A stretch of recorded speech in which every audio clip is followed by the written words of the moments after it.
ابھی طلبہ ہم نے سورۃ مریم کے 3 لیکچر میں مختلف چیزیں ڈسکس کی، ٹھیک ہے۔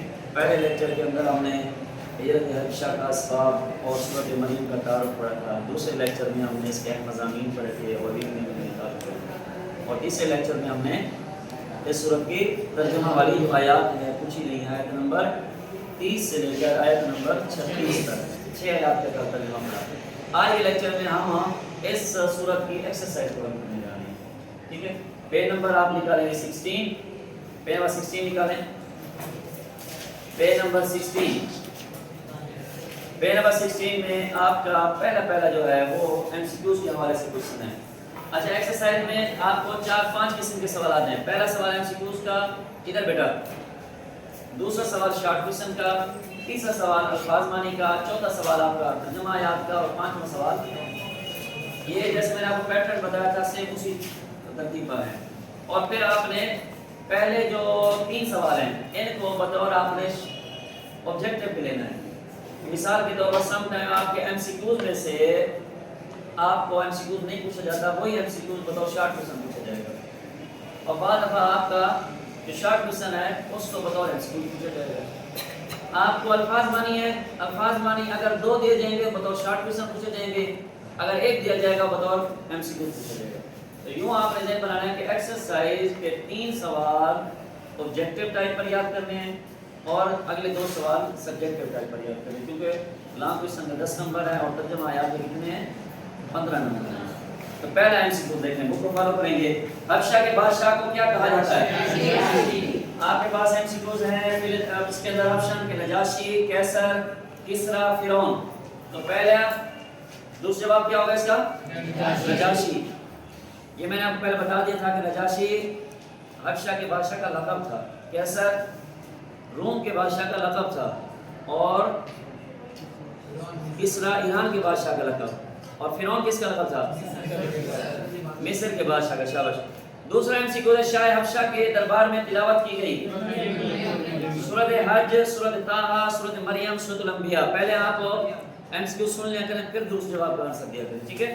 تو یہاں پر شاہ حبشہ کے دربار میں تلاوت کی گئی کون سی سورت کی؟ سورۃ مریم کی۔ تیسرا ایم سی کیو ہے، نجاشی کے دربار میں سورۃ مریم کی تلاوت کی حضرت عثمان نے، حضرت جعفر طیار نے، حضرت عبداللہ بن مسعود نے، حضرت ابوبکر رضی اللہ تعالیٰ عنہ نے۔ تو درست جواب ہے حضرت جعفر طیار نے۔ اور چوتھا ایم سی کیو ہے، سورۃ مریم کی کل آیات 96، 97، 98 یا 99؟ 98 سے ڈیجٹ بھی آپ کیا بولیں گے اس کو؟ 98 بھی آپ بولیں، ہاں۔ بعض اب 98 لکھنا نہیں آتا آپ کو یا پڑھنا نہیں آتا، تو اس کو اوپر آپ لکھ لیں 98۔ معجزانہ طریقے سے تخلیق ہوئی حضرت نوح علیہ السلام کی، حضرت عیسیٰ علیہ السلام کی، حضرت موسیٰ علیہ السلام کی، یا حضرت سلیمان علیہ السلام کی؟ درست جواب ہے حضرت عیسیٰ علیہ السلام کی۔ اب آ جائیں اس کے مختصر جواب کی طرف کہ سورۃ مریم کو یہ نام کیوں دیا گیا۔ آپ کو پیج نمبر نکالیں گے بچے 4، پیج نمبر 4 میں پہلی لائن کہ سورۃ مریم میں حضرت مریم علیہ السلام کا تفصیلی تذکرہ ہے، اس لیے سورۃ کا نام کیا رکھا گیا ہے؟ مریم۔ اچھا، سورۃ مریم کا خلاصہ، سورۃ مریم کا خلاصہ پیج نمبر آپ نکالیں گے 6، پیج نمبر 6 میں سورۃ مریم کا خلاصہ ہے توحید، رسالت اور آخرت، توحید، رسالت اور آخرت کا بیان۔ اور تیسرا سوال ہے کہ سورۃ مریم کے اہم علمی اور عملی نکات آپ نے بیان کرنے ہیں۔ تو اس میں آپ کو 8 اہم علمی عملی نکات دیے گئے ہیں، 8 میں سے 2 کرنے ہیں۔ نمبر 1 آپ کر لیں کہ اللہ کی رحمت اور قدرت سے کبھی مایوس نہ ہوں، ٹھیک ہے۔ دوسرا کر لیں اپنے والدین کے ساتھ نیک سلوک کریں، اور اضافی طور پر آپ وہی کر لیں کہ کسی پیغمبر کی معجزانہ پیدائش اس کو اللہ یا اللہ کا بیٹا نہیں بناتی، جیسے حضرت عیسیٰ علیہ السلام کی معجزانہ پیدائش ہوئی۔ اچھا، یہ چوتھا سوال بیٹا اس میں ہجرت حبشہ کا سبب کیا تھا؟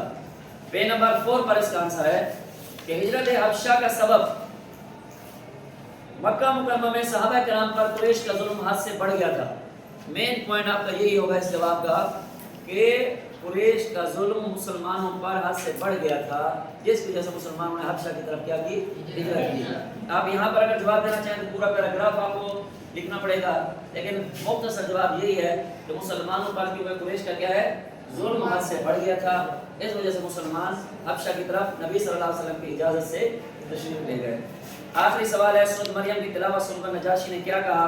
پیج نمبر 5 کی آخری 2 لائنیں دیکھیں، پیج نمبر 5 کی آخری 2 لائنیں کہ نجاشی حضرت جعفر کی سورۃ مریم کی تلاوت سنی، حضرت جعفر سے جب سورۃ مریم کی تلاوت سنی اس نے تو نجاشی اور اس کی درباری پر بہت اثر ہوا اور رونے لگے۔ تو نجاشی کہنے لگا یہ کلام اور انجیل ایک ہی چراغ کی روشنیاں ہیں۔ انجیل کس نبی پر نازل ہوئی تھی؟ عیسیٰ علیہ السلام پر کتاب نازل ہوئی تھی انجیل، تو ان کے اوپر کیا ہے؟ اس نے نجاشی نے کہا کہ یہ اور انجیل جو ہے ایک چراغ کی روشنیاں ہیں، تو نجاشی نے اسلام میں مسلمانوں کو واپس کرنے سے انکار کر دیا۔ آگے بیٹا اگلا سوال ہے آپ کا الفاظ معنی کا، پیج نمبر 16۔ اچھا آپ پیج نمبر 16 میں پیج نمبر 15 ذرا نکالیں، وہاں ایک ٹیبل بنا ہوا ہے وہ دیکھیں۔ یہ جو الفاظ معنی ہے آپ وہاں پر ان کو ٹک کریں گے۔ پہلا لفظ ہے ما دمتو، ما دمتو، ما دمتو کا معنی کیا لکھا ہوا ہے؟ پیچھے دیکھیں ٹیبل میں۔ تیسرا چوتھا لفظ ہے جب تک میں رہوں۔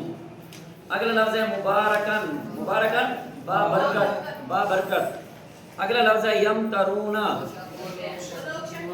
وہ لوگ شک کرتے ہیں۔ فیکونو، تو وہ ہو جاتا ہے۔ اس کے بعد ہے الزکات، زکات۔ اس کے بعد ہے شقیون، بدبخت، شقیون بدبخت۔ اس کے بعد ہے ان یتخذ، کہ وہ بنائے، کہ وہ بنائے۔ اگلا سوال ہے بیٹا جی باب محاورہ ترجمہ۔ وبرم بوالدتی ولم یجعلنی جبارا شقیا، پیج نمبر 10 دیکھیں۔ اور اپنی والدہ کے ساتھ اچھا سلوک کرنے والا بنایا اور اس نے مجھے سرکش اور نافرمان نہیں بنایا۔ دوسرا ترجمہ والسلام علیہ یوم ولدت و یوم اموت و یوم ابعث حیا، اور سلامتی ہے مجھ پر جس دن میں پیدا ہوا، جس دن میں وفات پاؤں گا، جس دن زندہ کر کے اٹھایا جاؤں گا۔ اگلا ہے بیٹا ذالک عیسی ابن مریم قول الحق الذی فیہ یمترون، اللہ فرماتے ہیں یہ عیسیٰ بن مریم ہے، یہ مریم علیہ السلام کے بیٹے عیسیٰ ہیں، یہی سچی بات ہے جس میں لوگ شک کرتے ہیں۔ وَإِنَّ اللَّهَ رَبِّي وَرَبُّكُمْ فَاعْبُدُوهُ هَذَا صِرَاطٌ مُسْتَقِيمٌ، اور بے شک اللہ میرا اور تمہارا رب ہے تو اسی کی عبادت کرو، یہ کیا ہے؟ سیدھا راستہ ہے۔ آگے لانگ کوسچن، لانگ کوسچن کے حوالے سے میں نے آپ کو بتا دیا کہ لانگ کوسچن میں آپ نے ہیڈنگ میکسیمم لکھنی ہے، اور آپ نے اپنی جو ٹیکسٹ بک ہے کوشش کرنا ہے اس سے آپ نے تیاری اچھی کرنی ہے پہلے، اور پھر اپنی ہیڈنگ آپ نے اچھے طریقے سے خود بنانی ہے۔ جیسے فار ایگزامپل ہم نے کہا کہ آپ پارا نمبر سے سٹارٹ لیں، اوپر تعارف کی ہیڈنگ دیں، پارا نمبر، رکوع، آیات، سورت نمبر، پھر سورت میں ترتیب توقیفی اور نزولی، اور ایک اور بات بھی سورت مکی ہے یا مدنی، اس کے سورت کا سٹیٹس کیا ہے، حیثیت اس کے اندر سورت مکی یا مدنی، وہ بھی آپ نیکسٹ اگلی ہیڈنگ بنا سکتے ہیں۔ وجہ تسمیہ سورت کو انعام کیوں دیا گیا، ہجرت حبشہ کیوں ہوئی، ہجرت حبشہ والی ہیڈنگ دیں، وہ پیراگراف یہاں لکھیں۔ پہلی ہجرت حبشہ کون لوگ گئے تھے، کتنے افراد تھے، اور پہلی دفعہ جو گئے تھے ان کا سردار کون تھا، یہ ساری چیزیں اس میں۔ دوسری ہے ہجرت حبشہ، اس وقت کون لوگ شامل تھے، کب گئے تھے، کتنے افراد تھے، یہ ساری چیزیں۔ اگلی ہیڈنگ میں آپ بنائیں گے جعفر رضی اللہ تعالیٰ عنہ کی تقریر، پھر اس تقریر پر نجاشی کا رد عمل، اور پھر اس صورت کا خلاصہ، صورت کے مضامین، مضامین میں وحدانیت، انبیاء کا تذکرہ، نبی کی موزنہ پیدائش اور قیامت کے احوال، اور آخر میں علمی اور عملی نکات۔ آپ کا یہ لانگ کوسچن، آپ کا ایک پیج ہوتا ہے نا 2 سائیڈ کا، آپ کا ایک شیٹ آپ ڈبل شیٹ لیتے ہیں، وہ ڈبل شیٹ مکمل، اور اگلی شیٹ جو تیسری دوسری آپ ڈبل شیٹ لیں اس کا ہاف کم از کم اتنا ہونا چاہیے، میکسیمم لکھنا ہے۔ آپ 2 شیٹیں یہ مکمل، تیسری شیٹ بھی مکمل کر دیں آگے پیچھے۔ اگر اتنا لانگ کوسچن آپ لکھنے کی اسپیڈ بنا سکتے ہیں آپ لانگ کوسچن ضرور لکھتے ہیں، اور اگر اتنا آپ لکھ گئے تو آپ کے 50 میں سے اسلامیہ ترجمے میں 50 میں سے 50 نمبر کوئی نہیں روکے گا انشاءاللہ۔ ٹھیک ہے، اللہ حافظ۔